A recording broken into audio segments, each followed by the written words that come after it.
Oke, selamat sore ke rapat desa ini teman-teman yang pagi sore hari ini kita memulai dengan satu program baru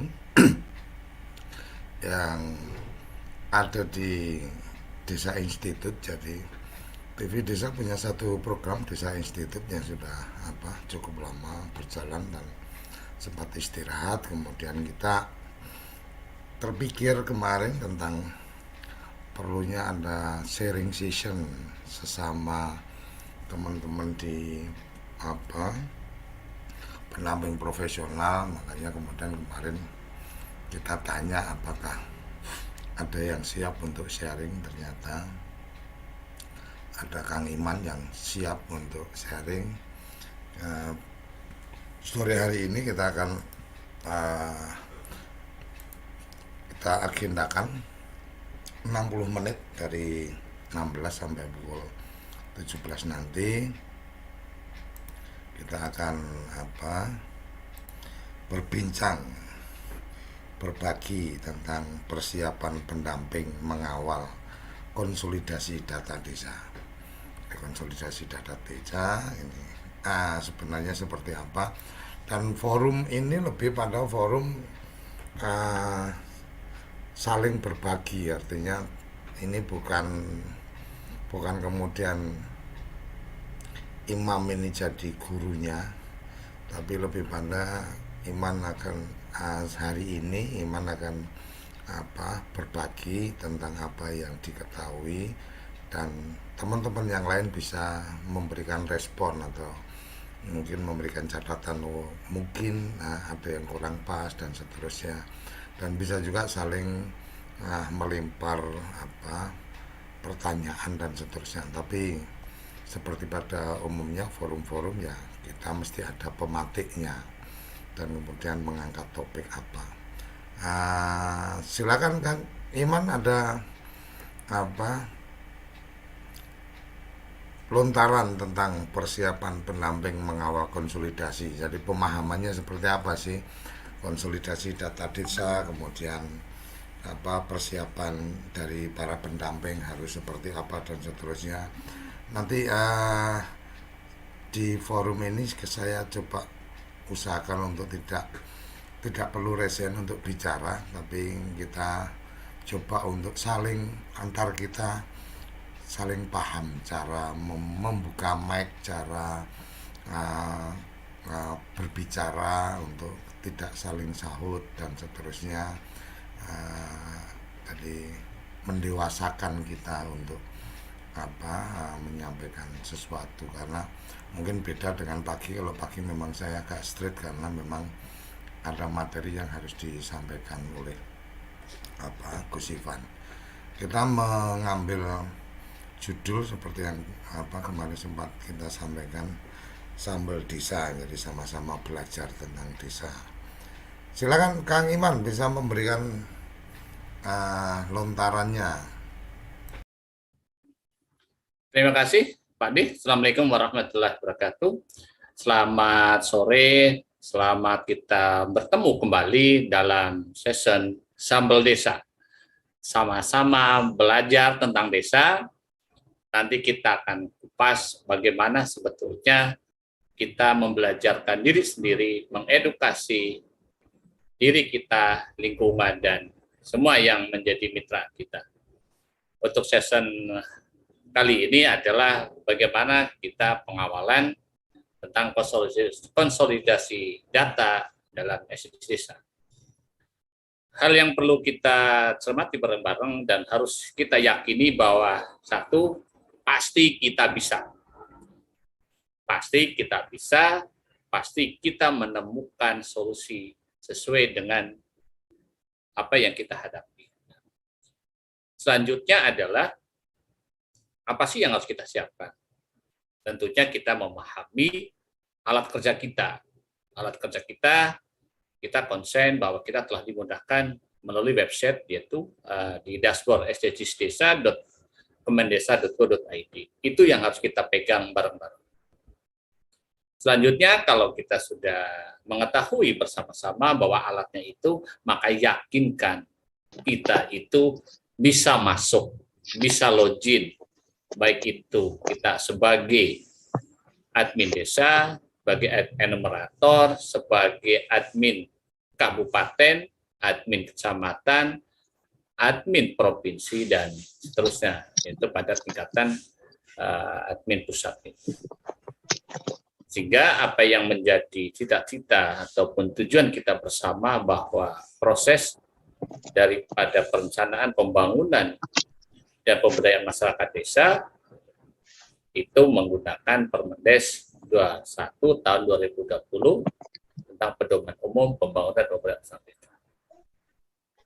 Sekilas apa yang harus kita persiapkan adalah, satu adalah bahwa kita siap, kita pasti, kita bisa semuanya terselesaikan dengan baik dan mendapatkan data yang valid secara teknis. Persiapkan jaringan, seluruh jaringan internet itu harus stabil, nggak boleh terputus di tengah-tengah, apalagi nanti menemukan sarana prasarana kita yang kurang mendukung. Begitu Pak Dek yang bisa saya sampaikan di awal sesi ini. Mungkin bisa disampaikan nih contoh memulainya dari mana, pakai aplikasinya. Kalau teman-teman juga bisa juga ketika nanti ada yang ingin menanyakan sesuatu kendala dengan dengan aplikasi atau boleh saja. Oh ya, satu lagi, di acara ini nggak ada absen, jadi karena ini belajar bareng-bareng, jadi sama-sama belajar, jadi nggak ada yang absen, nggak ada yang akan memberikan sertifikat. Jadi kita sharing di forum sore ini. Silakan Kang Iman, mungkin bisa langsung memberikan contoh-contohnya. Oh, masuknya dari mana atau apa, atau kendala apa yang teman-teman biasa hadapi. Kang Iman bisa sharing. Silakan. Terima kasih Pak Dek. Sebelum ke Bang Nasruddin adalah saya akan mencoba dulu share screen, yaitu di dashboard SDGs gitu ya. Mohon izin nih, teman-teman yang saya hormati, yang saya banggakan adalah kita semua adalah bagian yang tidak dipisahkan menjadi pejuang desa. Oke, ini udah nanti saya masukkan gitu ya. Izin. Nah. Jadi di sini yang harus diperhatikan adalah bahwa websitenya telah benar ini ya, di dashboard sdgsdesa.kemendesa.go.id. Jadi kalau sudah masuk, tadi saya sampaikan, udah masuk di admin, saya ngambil ada admin kecamatan gitu ya. Di sini ada menunya home, Capaian SDGs Desa, dashboard, data kuesioner, user, desa, ganti pas sama logout. Di home untuk admin baik kecamatan, desa, ataupun sampai tingkat pusat pasti akan menampilkan seperti ini. Selanjutnya di Capaian SDGs, ini saya bicara dulu, ini sebagai admin kecamatan atau admin desa. Ini menunya ada skor SDGs desa, perbandingan skor SDGs desa, rekomendasi program. Setelah kita mengetahui isinya, maka menu yang berikutnya adalah dashboard. Dashboard ini ada profil desa, capaian wilayah, capaian enumerator. Terus menu yang selanjutnya adalah data kuesioner. Ini adalah kuesioner yang bisa dibuka oleh admin kecamatan, admin kabupaten, admin provinsi, dan admin di tingkat pusat, yaitu kuesioner desa, rukun tetangga, kuesioner keluarga, sama individu. Selanjutnya adalah di menu user.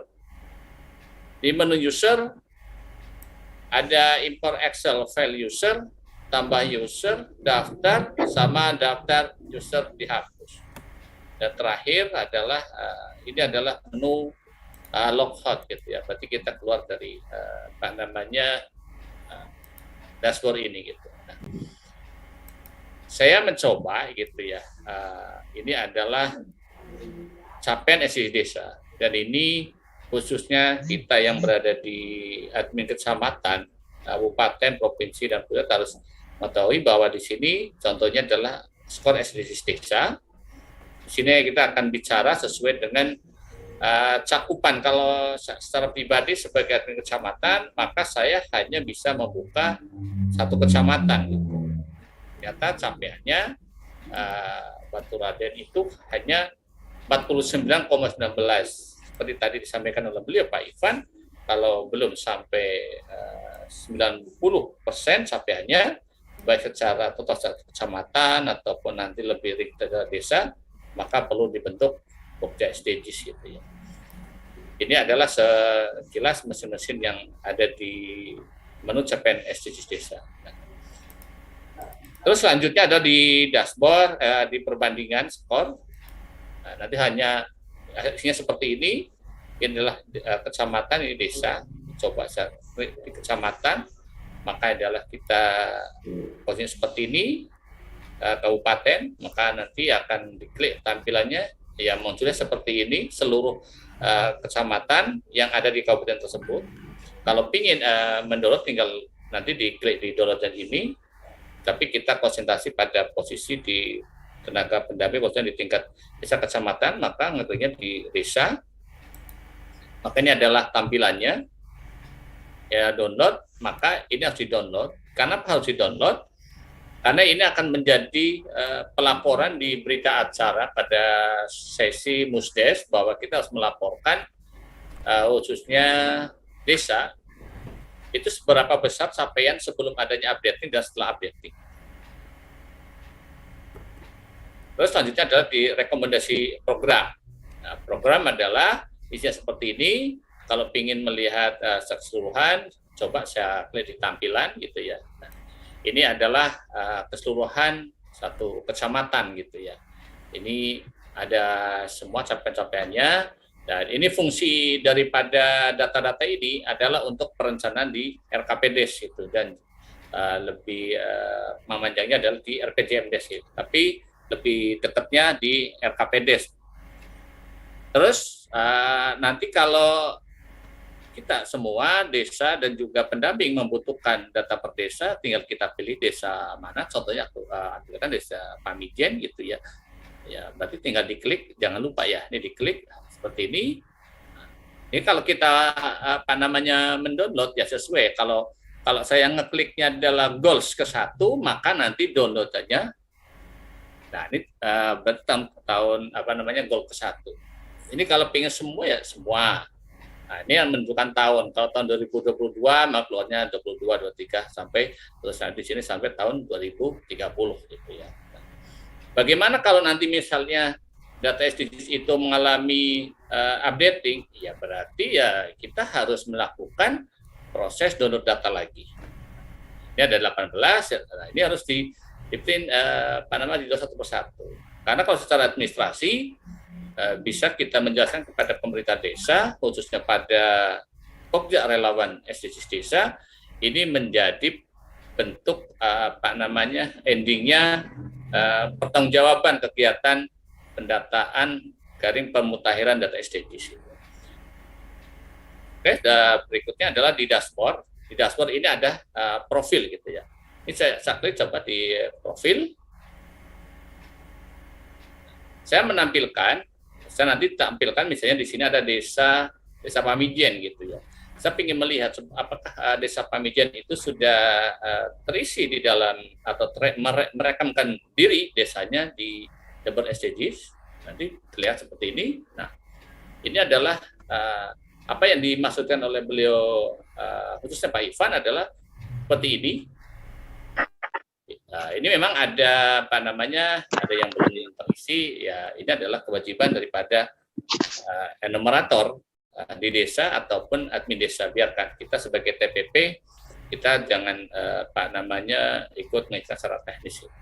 Jadi ada demografinya, ini berisi seperti ini. Terus secara geografi ini udah mulai nampak terisi. Di sini fasilitas yang ada di desa, di kondisinya, rencana pembangunan seperti ini. Ini kategorinya maaf saja. Nah, ini adalah desa mandiri ini ya. Status terakhir EDM desa. Berarti ini adalah sudah mulai melengkapi updating karena kami di Kecamatan Batu Raden sudah mulai proses ini, kami mengawal sejak Januari gitu. Jadi sudah mulai agak ringan. Terus ini ada rencana pembangunannya, isinya seperti ini, dan terakhir adalah ini nama pendampingnya, ini PLD-nya, jadi yang tertulis adalah PLD. Nah, selanjutnya kalau kita mengambil satu tupulo itu ya, ini adalah data kuesionernya, ini kuesioner desa, kuesioner RT, kuesioner sampai dengan individu. Coba saya buka adalah di kuesioner desa. Di kuesioner desa menampilkan seperti ini, seperti tadi ada mungkin rekan kita TPP yang menanyakan filter-filternya. Setiap kuesioner itu sudah punya filter, jadi kita tinggal mengikuti saja. Kalau kuesioner desa filternya adalah nama enumerator sama tanggal upload. Ini sudah dari sistemnya seperti itu. Ini tinggal misalnya nama enumerator, nanti akan terlihat di dalam Pokja relawan SDGs desa itu siapa. Nanti tinggal nama, nanti tinggal tampil, diklik gitu. Kita kuesioner RT.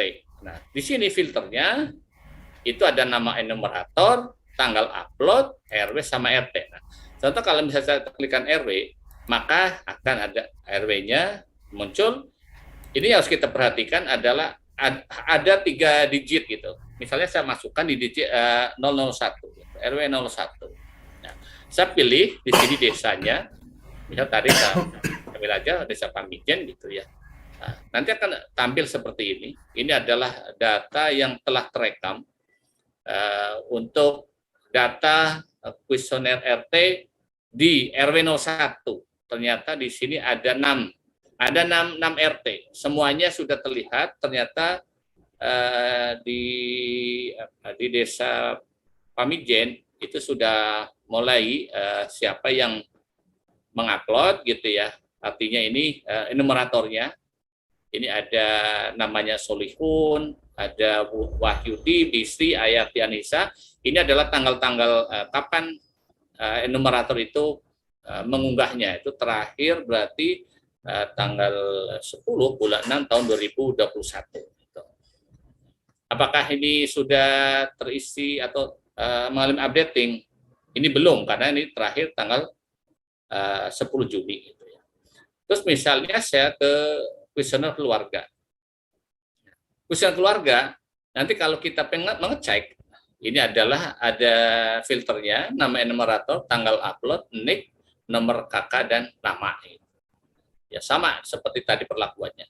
Terus terakhir adalah kuesioner individu. Individu di sini menampilkan filternya nama enumerator, tanggal upload, NIK, nomor KK, dan nama.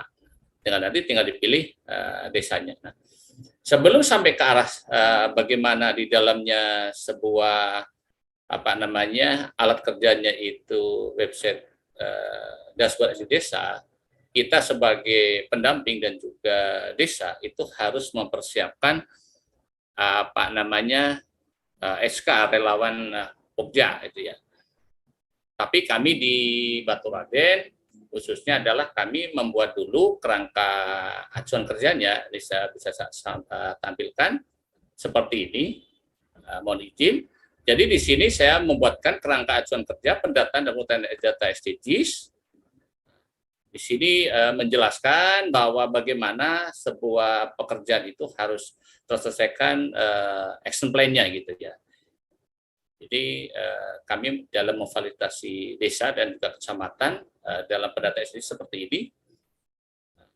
Terus ini dasar hukumnya sampai selesai, terus maksud dan tujuan. Nah di sini adalah bagaimana kita akan mengawali, gitu, seperti tadi disampaikan oleh beliau Pak Koco. Dari mana sih kita ngawali? Ya dari kita menyusun KAK, kerangka acuan kerja atau TOR-nya gitu. Apakah ini tercantum di dalam sebuah regulasi? Kalau bagi saya secara pribadi adalah ini guidance-nya setelah ada sel hukum yang kita itu bisa berimprovisasi, bisa berkreasi, tapi tidak melanggar. Nah, selanjutnya adalah ini ada tornya, seperti ini, kegiatannya siapa, mulai tahun 2 Januari karena itu pelaksanaan, sampai mungkin ada evaluasi, tahap 1, tahap 1, 2, terus siapa yang terlibat, terus terakhir adalah penetapan. Ini adalah kami variatif gitu ya. Ini tanggal 26 Juni saya punya SOP-nya segini, tapi desa kadang gimana kalau melebihi tanggal 26 ya kondisional gitu. Nah, terus tadi beliaunya Pak Kaban juga menyampaikan tim-tim relawannya seperti apa. Kami sudah mengacu di dalam Permendikbud PDT nomor 21, ada pembina, ketua, sekretaris edukasi pemerintahannya, nanti sekaligus sebagai PKA-nya gitu ya. Unsur anggotanya siapa saja yang terlibat, terus metode kegiatannya seperti apa, peralatan dan sarana pendukung. Ini saya tampaknya ada ruang pertemuan, ada mungkin satu LCD pocket dan laptop. Ini tidak mesti harus dibeli semua dalam kegiatan tadi, tetapi setidaknya apa yang ada di desa kita pakai menjadi mediasi daripada pemerintah desa terhadap tim atau Pokja relawan SDGs desa. Jadi ini kebutuhan pendukung adalah kondisional gitu ya. Terus masuk di pembiayaan, kami menggunakan berbasis dengan dana desa, ini penutup nanti oleh kasih pemerintahan, karena ini adalah PKA-nya oleh kasih pemerintahan. Kalau setelah selesai seperti itu, maka yang harus kita dampingi atau pemerintah desa adalah membuat pembentukan kelompok kerja relawan. Karena tadi setelah kita bertemu gitu ya, sudah ada alokasi anggaran di APBD dan lainnya, maka secara teknis kepala desa tadi disampaikan oleh beliau Pak Kaban adalah membuat SK gitu ya. Nah, ini SK-nya pembentukan kelompok kerja relawan pendata desa SDGs. Ini kami konsepkan sesuai dengan kaidah hukum. Terus ini menimbang, mengingat gitu ya. Terus nanti desa itu pada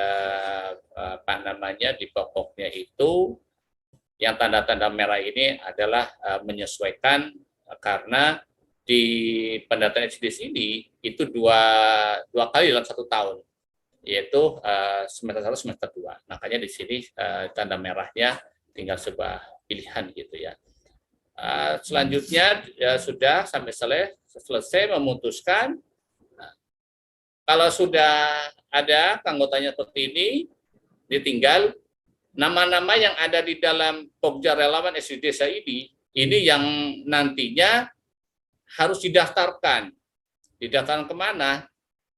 Ke apa yang tadi disampaikan di awal, yaitu di dashboard SDGs desa.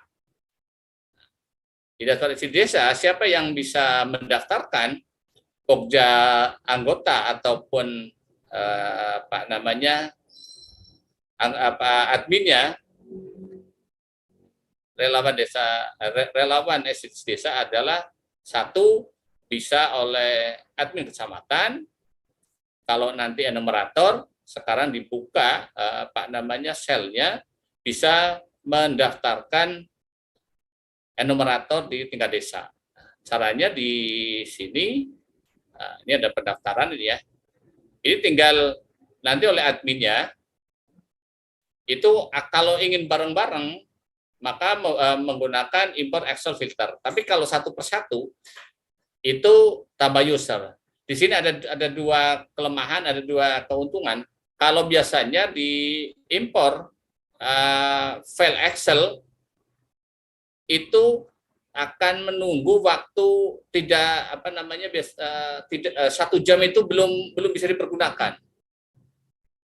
Tapi kalau yang tambah user satu persatu itu mudah, langsung selesai, insya Allah 1 jam langsung bisa digunakan. Nah, di sini kita tinggal ikutin saja, di download template-nya, Nah, ini ada kode-kodenya. Tadi di menu DRP itu sudah ada kode-kode desa menurut keputusan Mendagri.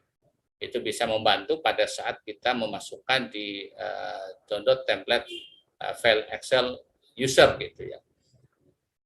Nah, nanti sebelum ke sana saya buka dulu di tambah user. Ini adalah kalau yang sendiri-sendiri gitu ya. Misalnya nomor adminnya saya lebih suka masuknya satu-satu deh biar cepet gitu. Ya itu suka-suka pilihan admin desa lah gitu ya. Nanti nama lengkap, nick, alamat, nomor HP sama tipe user. Perlu saya sampaikan apa yang saya alami bahwa banyak sekali kemarin proses-proses di tahun 2021 atau ke 2022 itu tidak hanya data kuesioner yang tidak bisa masuk ke SDGs dari proses Android, juga user terhadap enumerator ataupun admin. Nah, apa yang harus kita lakukan gitu ya? Tentunya yang harus saya sampaikan adalah admin untuk enumerator kalau sudah terdaftar dan nick-nya menggunakan nick yang lama dan dia ingin balik lagi gitu ya ke ke asalnya, ini sebetulnya sangat mudah sih gitu ya. Karena nick-nya sudah dipakai ya kita ganti aja pakai nick orang lain ataupun nick kita yang dikit yang paling belakang dirubah saja yang misalnya angka 1 atau 2 gitu. Karena fungsi daripada nick terhadap enumerator pada saat login itu kan untuk masuk gitu. Untuk masuk saja. Begitu juga dengan posisinya sebagai admin gitu. Nah, nanti di tipe user ya tinggal dipilih apakah nanti sebagai admin atau sebagai enumerator. Di sini ada pilihan. Nah, untuk admin warung ya ini untuk kalau saya menyikapi adalah untuk di tingkat pusat itu Pak. Nah, nanti tinggal di submit gitu ya. Nah, selanjutnya adalah di sini adalah daftar user. Berarti ini adalah data-data yang sudah terekam di data dashboard. Maka kewajiban daripada admin desa, data ini dipastikan bisa login. Kenapa harus bisa login? Karena ini sudah terdata di di dashboard Kemendes.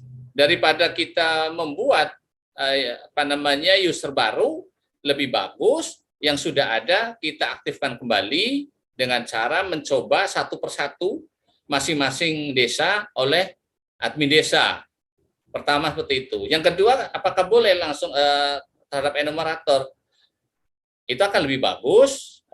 Makanya tadi saya sampaikan, Pokja Relawan SDGs tahun 2021 tentunya pemerintah desa itu masih memiliki datanya. Nah, data-data tersebut dipastikan masih ada di data user. Kalau memang sudah tidak ada, ya sudah nanti kita ganti saja gitu. Nah, setelah mengetahui semuanya, maka dicoba satu persatu seperti ini ada secoba gitu ya. Misalnya desanya Desa Pamidjen gitu.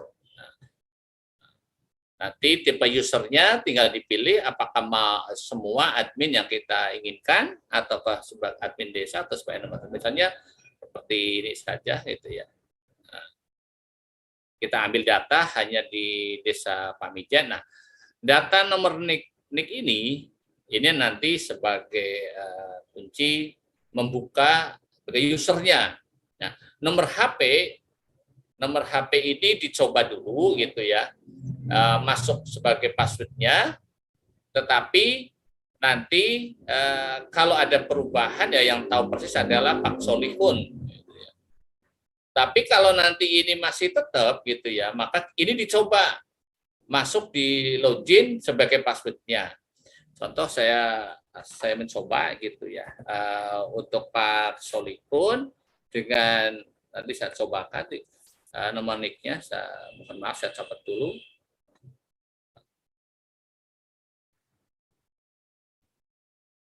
HP 0.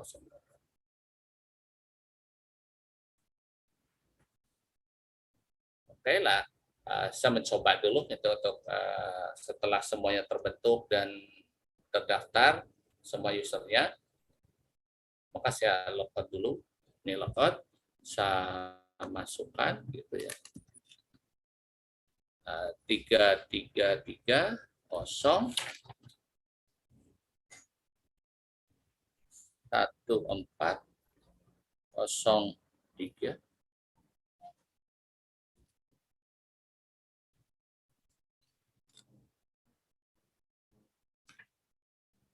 Berarti kamu bisa masuk ke akunnya enumerator. Admin Bisa Pak, bisa Pak. Oke. Karena admin kecamatan itu bisa mengetahui seluruh user dalam satu kecamatan Pak. Oke. Kita coba dulu ya Pak, ini Ya. bagaimana atau mencoba 085.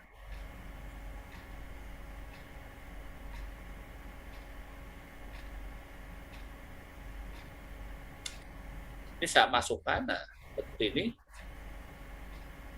Kita tunggu. Nah, seluruh pemirsa di Sambal Desa, baik yang hadir di Zoom meeting atau di YouTube, apabila menemukan nanti para pokja relawan SDGs Desa yang sudah pernah terekam di dashboard SDGs Desa seperti ini, apa yang harus kita lakukan? Maka kita ikutin saja. Kenapa kalau kita nggak ngikutin, maka pada saat kita mengisi, artinya enumerator yang bersangkutan itu mengisi kuesioner, maka dia pada sesi terakhir simpan atau save, dia akan meminta, tetap akan meminta. Nah, kalau meminta tidak dipenuhi, Meminta apa? meminta perubahan password. Oh, artinya apa, dari kita tidak perlu melakukan perubahan password. Artinya gini Pak, kalau ini tidak dilakukan perubahan password, maka sistem pada saat terakhir dia tidak mau menyimpan. Karena apa? Sistem memerintahkan ke yang bersangkutan, artinya yang melogin tadi, itu nggak mau mengikuti aturan. Nah, kalau kamu merubah password otomatis harus memberitahu Nah, ada perubahan password. gini Pak, ini kami hanya mencontohkan nanti apa yang saya lakukan terhadap para relawan itu kami bersama dengan desa itu kami kumpulkan para relawannya yang ada di SK. SK itu misalnya ternyata atas nama Solihun itu sudah terdaftar di tahun 2001, juga dia dimasukkan lagi sebagai relawan untuk posisi enumerator di tahun 2022. Nah, telah dicek oleh admin desa, ternyata Solihun itu dicoba untuk masuk, dan yang boleh mengganti password itu tinggal kesepakatan daripada admin desa ataupun yang bersangkutan. Kita harus open. Karena apa? Tapi di balik itu saya kemarin ada Pak di desa biasanya ada perubahan password ini untuk enumerator itu disamakan gitu, biar nanti kalau ada sesuatu hal akan mudah dalam proses penginputnya. Contohnya seperti ini Pak, kalau saya klik oke. Nah, berarti terus langsung ke ganti password Pak, klik ganti password, ini wajib. Maka saya masukkan password yang lama, yaitu 085727 4, 5, 6, 6. Dan di atas biasanya teman-teman itu agak nakal itu di copy, nggak boleh di copy terus di paste, tetap harus diulangi lagi tuh Pak. Ditulis 0857 72724.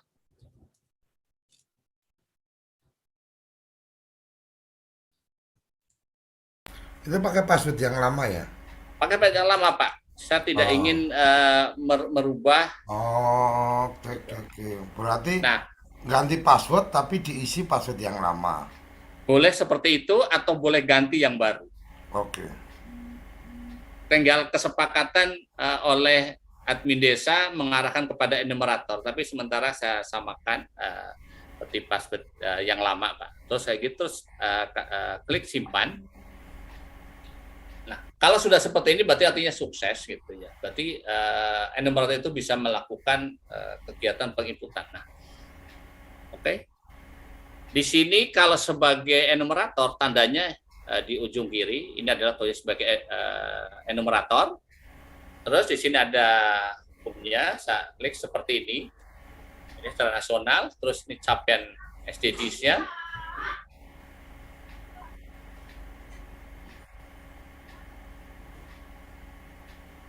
Di sini ada profil, ada capaian wilayah. Nah, ini yang menarik yang harus diperhatikan oleh enumerator itu ada dua. Yang bagian atas nggak usah dilihat-lihat, nggak usah diutik-utik itu Pak. Bagusnya seperti itu.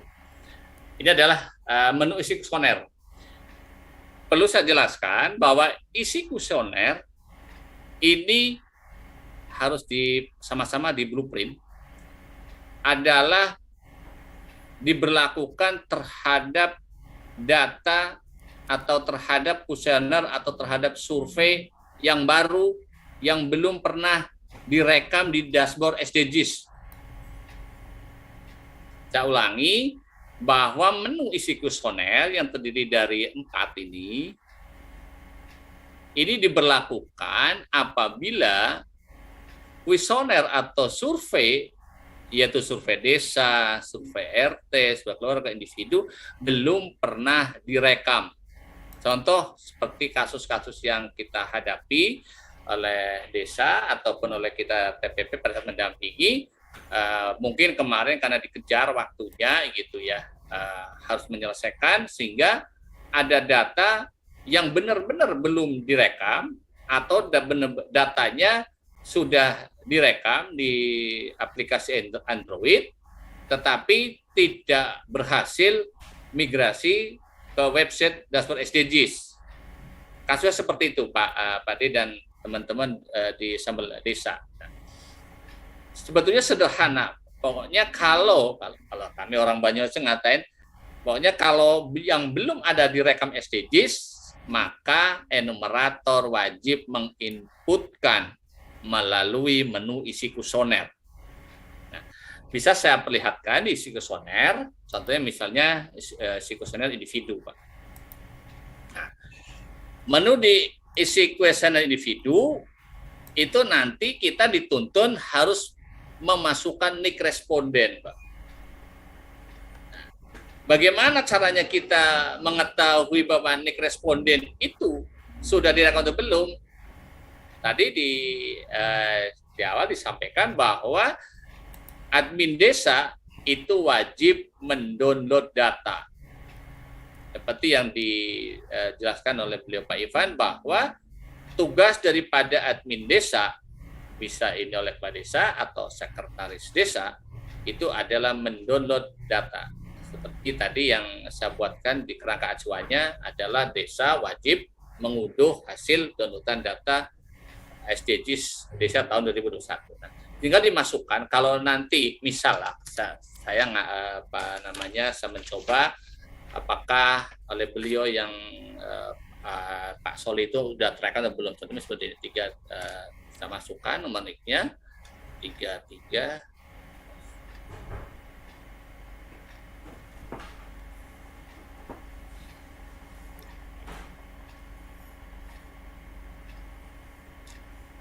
terus dicek aja.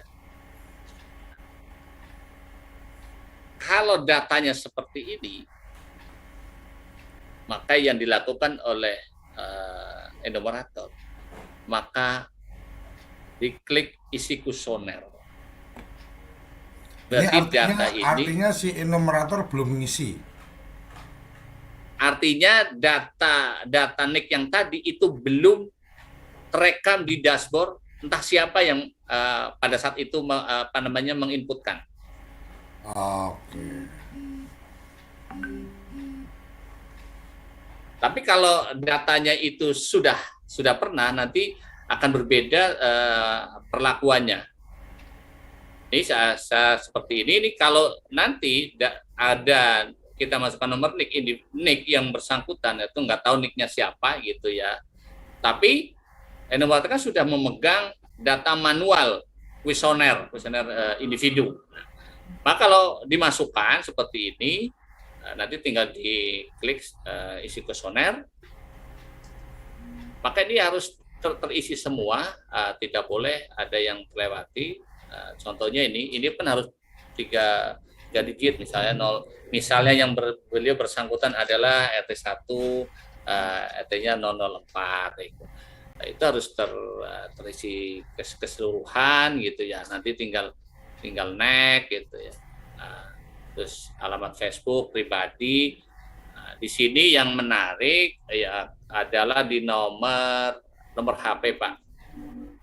Nomor HP kalau nggak punya, maka cukup plus 62. Nggak usah diisi belakangnya, Pak. Kalau yang lainnya udah pada paham, Pak.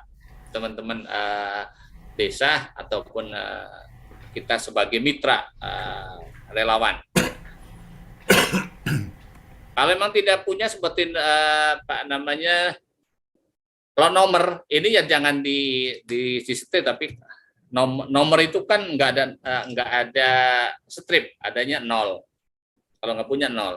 Tapi kalau alamat ini Pak, nah ini kan, nah ulangi berarti nomor input format tidak sesuai dengan format, berarti tinggal plus 62, tuh, Pak.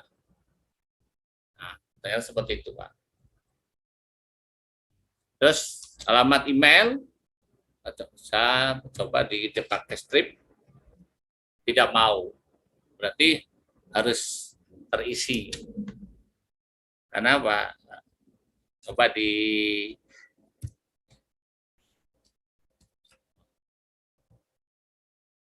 kita nggak mau. Nah ini yang harus kita memahami isian yang di dalam. Contoh misal kalau nggak ada, saya kosongin nggak. Nah ternyata kalau kita salah menginput ada tandanya merah. Kalau tandanya seperti ini berarti kita bisa lanjut. Oke, mungkin teman-teman kalau ada yang ingin bertanya di tengah-tengah penjelasan langsung resen terus buka mic-nya. Jadi resen dulu buka mic-nya atau buka mic langsung sampaikan. Lanjut Kang Iman. Oke. Nah, jadi kalau yang nomor tadi ini udah jelas seperti ini ya. Terus pribadi juga nggak ada. Instagram nggak ada. Apakah aktif menggunakan internet? Tinggal pilihan saja ya atau tidak. Bisa tidak. Ya udah tinggal pilih di sini. Tinggal lanjutnya adalah pakai WiFi gitu.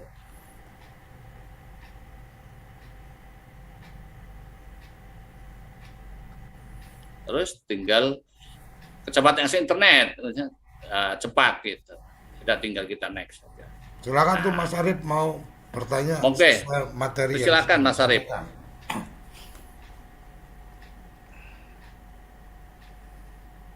Silakan di open aja mic-nya.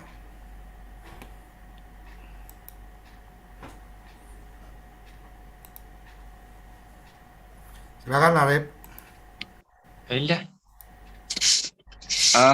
Assalamualaikum. Waalaikumsalam. Dengar. Ini mohon maaf, perkenalkan saya Arif pendamping desa Kecamatan Nguter Kabupaten Sukoharjo. Gini Kang Iman, terkait itu tadi, mungkin di sarapan juga saya tanyakan, cuman tadi pagi mungkin miskomunikasi, intinya pemahamannya kurang, salah paham. Begini, ya, ceritanya itu kan di wilayah kami untuk Sukoharjo, khususnya Nguter, untuk tahun dulu itu kan terkendala dengan aplikasi, jadi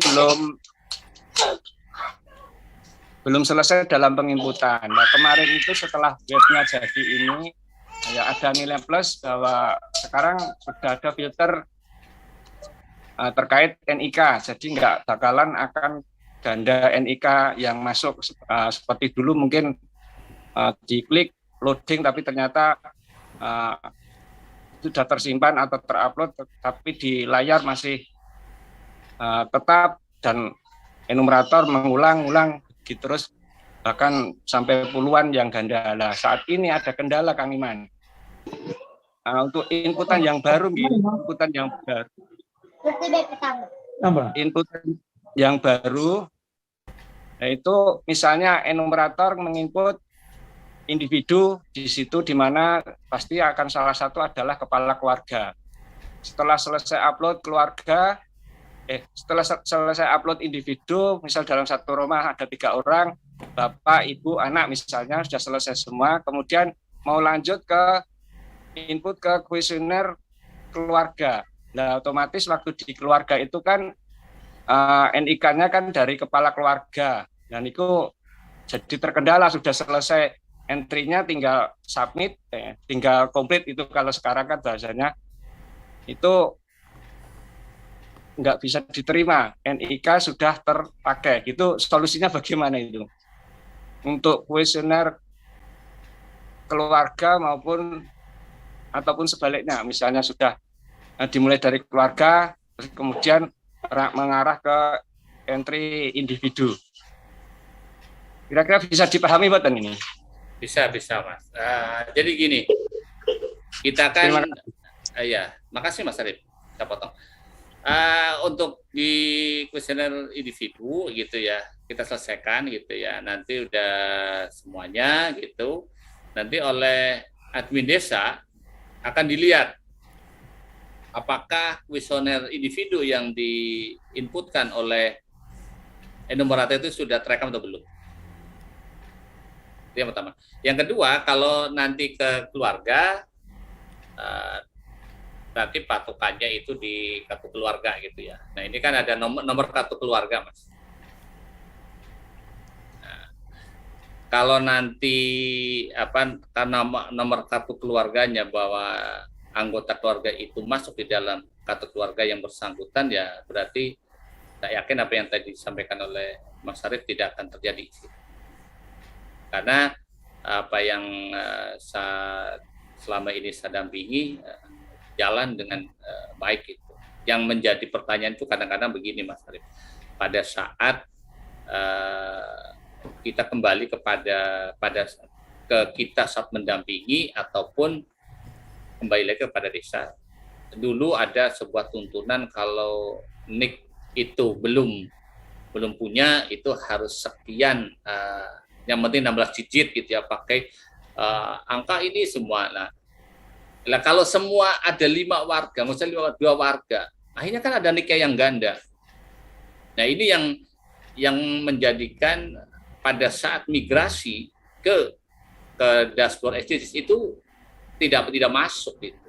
Karena di dasar SDGs ini sudah begitu rigid, akhirnya siapa duluan yang masuk itu yang akan terkunci. Nah, yang lainnya ya udah nggak bisa masuk, berarti dianggap itu telah terpakai. Begitu juga dengan nomor kakak gitu.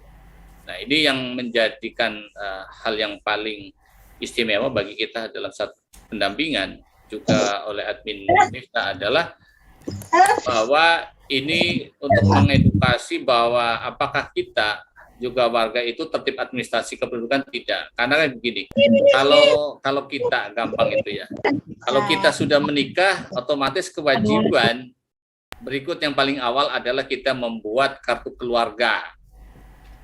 Nah, setelah itu kan tinggal selanjutnya isi daripada keluarga. Nah, kita apa namanya masih misalnya masih jadi satu keluarga dengan orang tua gitu. Akhirnya pada saat pengisian apa yang tadi dialami Mas Abi ini kartu keluarganya udah dipakai sama sana lah. Ini yang satu nggak mau ya. Solusinya yang pernah saya dampingi selama ini adalah segera itu dipecah kartu keluarganya sehingga akan berdiri sendiri. Itu yang bisa saya lakukan seperti itu, Mas Arif. Oke. Begitu Pak De. Arif, udah cukup, Beb? Atau masih ada yang ingin disampaikan? Makasih Mas Arif. Oke, Silakan. Silakan. Fidyatul Muklisin. Silakan, open mic.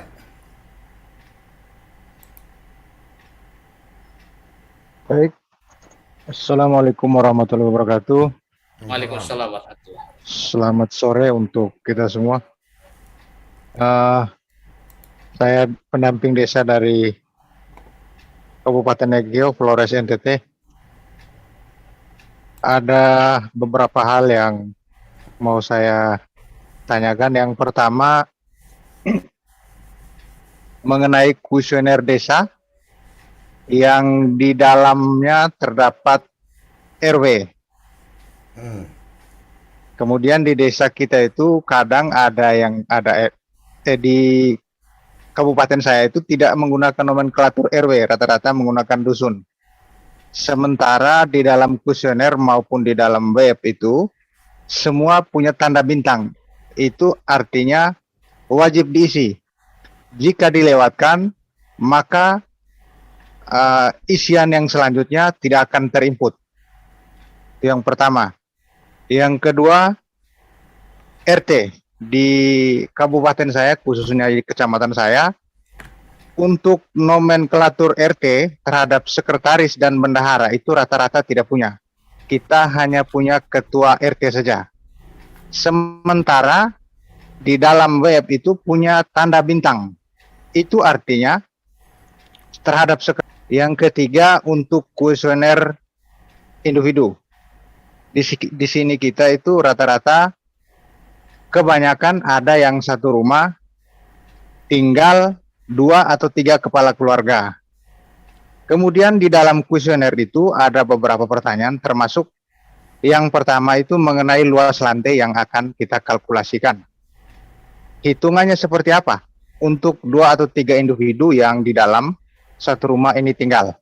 Kemudian terhadap fasilitas, misalnya mandi cuci kaki, kakak ya, bukan individu tapi kakak ya, satu rumah. Iya, satu rumah sampai kakak. Siap Gus. Ya. Satu rumah lebih dari 2 atau 3 kakak. Iya. Jadi hitungan luasnya per kakaknya berapa, kira-kira seperti itu. Gitu. Kemudian terhadap akses lainnya seperti WC, kamar mandi, air minum dan lain sebagainya. Kira-kira hitungannya bagaimana? Termasuk lahan tempat tinggal. Sekian dan terima kasih, mungkin itu penyampaian dari saya. Selamat sore, Assalamualaikum warahmatullahi wabarakatuh. Waalaikumsalam. Waalaikumsalam warahmatullahi Silakan, Kang Iman mungkin bisa. Terima kasih Pak Fidyatul Muklisin. Salam kenal kami dari Banyumas, Pak. Untuk yang tadi ya, yang kuesioner desa gitu ya, itu memang secara tata pemerintahan itu kan terkecil lembaga desa itu kan RT RW gitu ya. Maka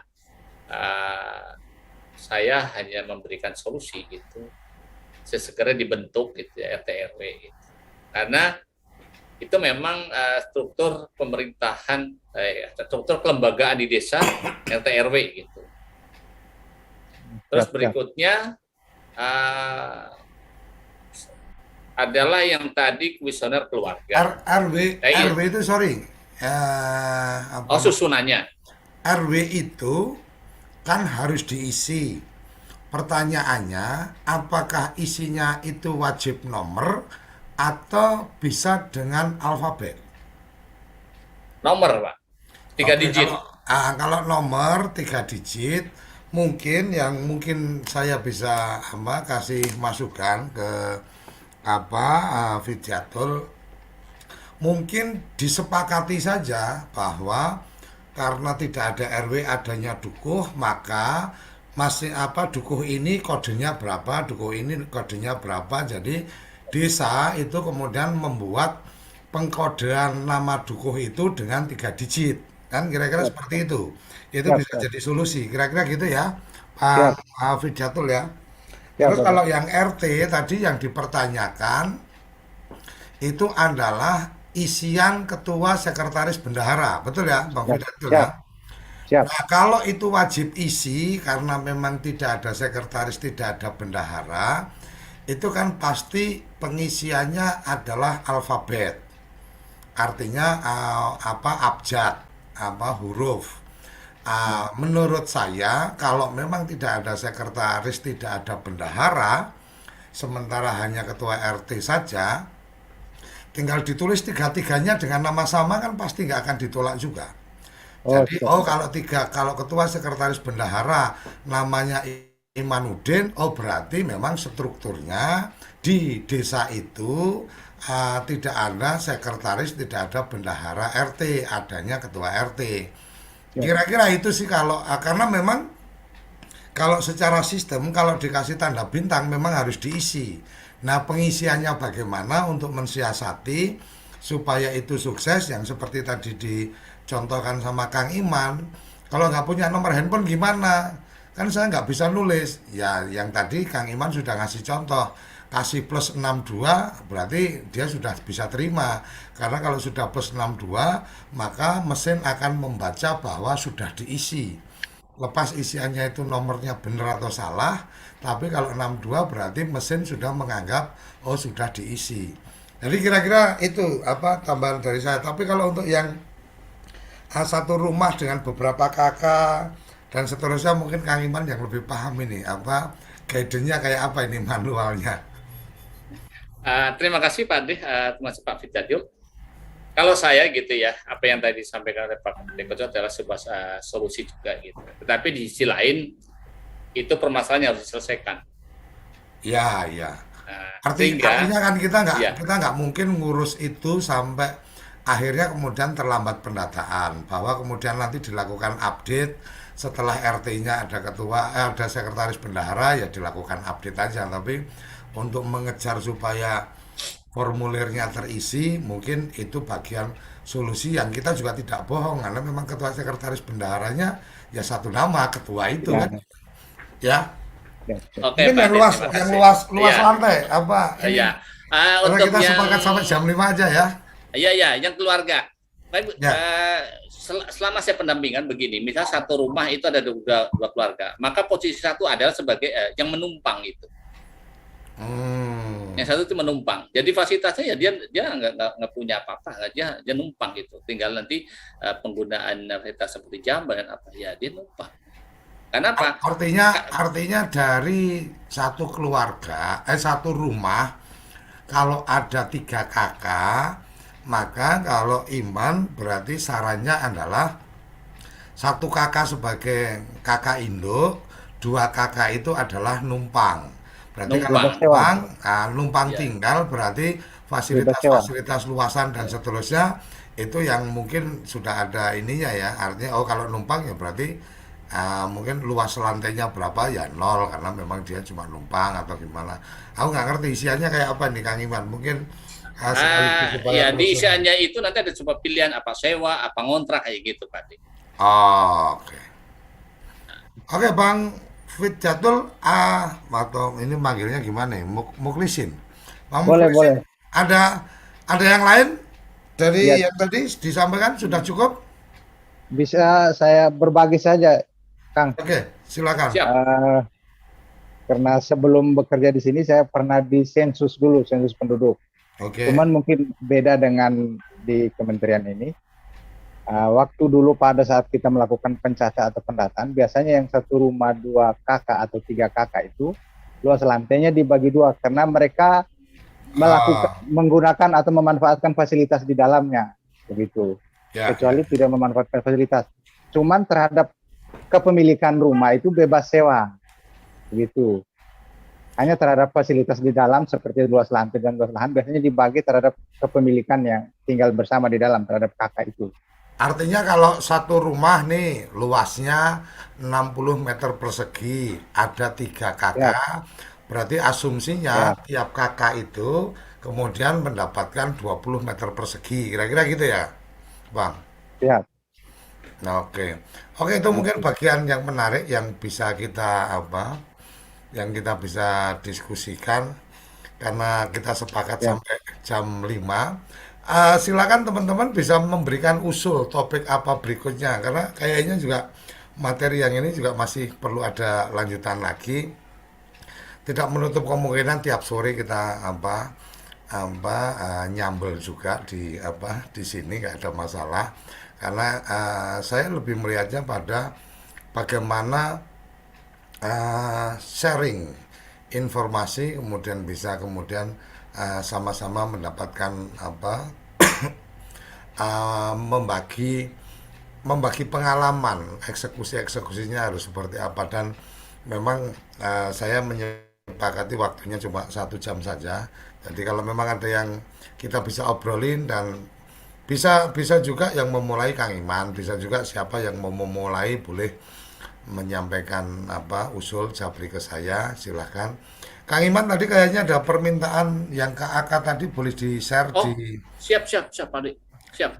di grup di grup ini ya, di chatting.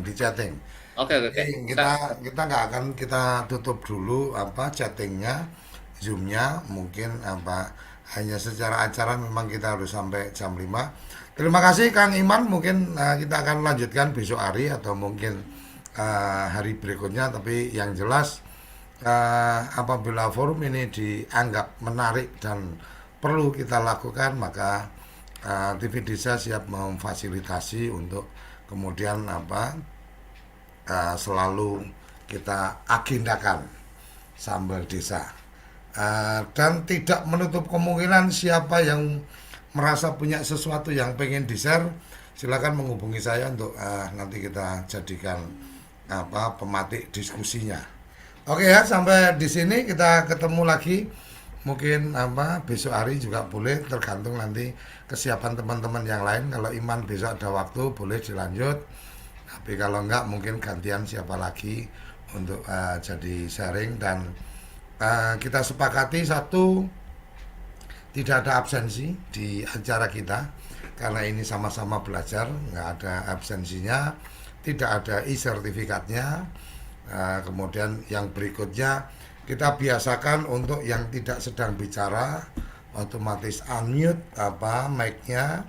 Kalau yang sedang berbicara boleh dibuka. Jadi kalau ada mic yang terbuka dan kemudian cukup mengganggu karena berisik, maka saya sebagai hostnya pasti akan langsung mengeluarkan dari forum. Jadi biar enak gitu supaya kita punya kebiasaan-kebiasaan baru. Jadi biasakan kerabat desa kalau masuk di Zoom meeting, yang pertama adalah begitu masuk kita off-kan dulu mic-nya karena siapa tahu pas kita lagi ngobrol sama siapa dan seterusnya akan masuk. Kira-kira itu tambahan dari saya, kita mencari format yang paling bagusnya tapi mungkin kayaknya jam 4 sampai jam 5 waktu yang tepat untuk kita kongko sore lah ya. Jadi kalau dulu itu ada jalan-jalan sore, kalau ini ngobrol-ngobrol sore sambal desa sama-sama belajar. Terima kasih Pak Dekoco. Oke gitu ya yang saya bisa sampaikan. Terima kasih, kita akan bertemu kembali besok hari. Semoga ada topik yang kita bisa angkat dan saya berharap teman-teman bisa menawarkan diri untuk memulai membuka forum di sesi-sesi berikutnya. Sampai di sini, salam bahagia kerabat desa semua dan kita akan ketemu lagi di Desa Institute dalam episode Sambal Desa. Salam bahagia, salam desaisme. Terima kasih.